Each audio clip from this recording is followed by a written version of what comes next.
Titila, uulan, titila, uulan. Maganda ng palengking nasog po. Ayos na ayos. Dito nakapwesto yung mga pag-araw ng linggo. Ayun ang aking balanoy. Nakakalima na. Paunti-unti. Nakatuon ang kahalagahan ng pagkakaroon ng trabaho ayon sa Biblia. Sa Genesis 2:15 na nagsasabing kinuha ng Panginoon Diyos ang lalaki at inilagay siya sa halaman ng Eden upang pangalagaan ito.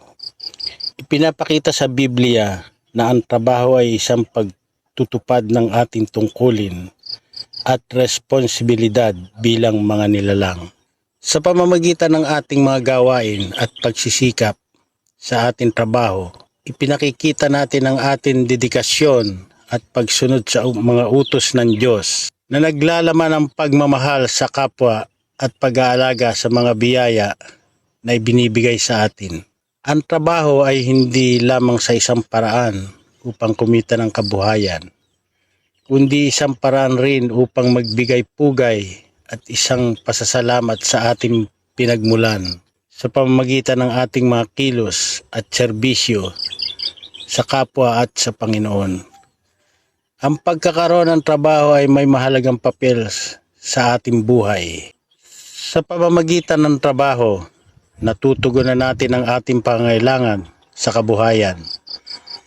Natututo tayo ng disiplina at pagiging responsable at nagkakaroon tayo ng pagkakataon na magpalago at gumawa ng kabutihan sa ating lipunan. Ang trabaho ay hindi lamang nagbibigay sa atin ng kita, kundi nagbibigay din ng dignidad at kahulugan sa ating pagkatao. Ito rin ang nagbibigay sa atin upang gamitin ang ating mga kakayahan at talento, magkaroon ng layunin sa ating araw-araw na buhay at magkaroon ng pagpapahalaga sa kung ano ang ating pinagkakaabalahan. Sa pamamagitan ng trabaho, tayo ay nagiging mahalagang bahagi ng lipunan, nagiging kasangkot sa pag-unlad at pagpapabuti ng mundo. Ang trabaho ay hindi lamang nagbibigay sa atin ng kita, kundi nagbibigay din ng dignidad at kahulugan sa ating pagkatao.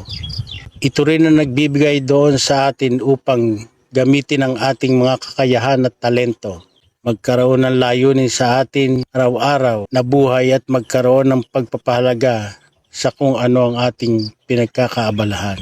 Sa pamamagitan ng trabaho, tayo ay nagiging mahalagang bahagi ng lipunan at nagiging kasangkot sa pagunlad, pagpapabuti ng mundo sa ating paligid. Gumawa pa ulit ako mga kardi ng sabaw sa kakanin. Ako ng alibangbang. Thank you for watching.